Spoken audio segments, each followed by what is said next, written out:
ప్రార్థన చేయాలి. ప్రార్థన చేయలేకపోతున్నాం అన్న కారణం ఏంటో తెలుసా? అవిశ్వాసం ఉంటే ప్రార్థన చేయలేరు.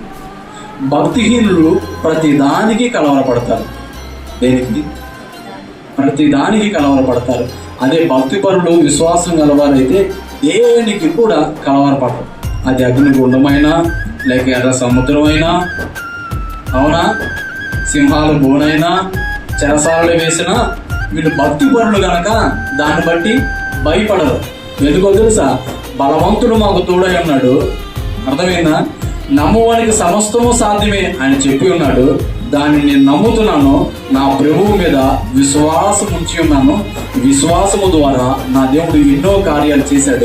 ఇప్పుడు నా జీవితంలో కూడా తప్పకుండా చేస్తాడు. ఈ శ్రమ నుంచి, ఈ అవమానాల్లో నుంచి, ఈ నిందల్లో నుంచి నా తండ్రి నన్ను విడిపిస్తాడు అని విశ్వాసముతో గనక మనం ఉండగలిగితే తప్పకుండా అది ఎలాంటి సమస్య అయినా సరే దాని మీద మనకు దేవుడు విజయాన్ని దయచేసి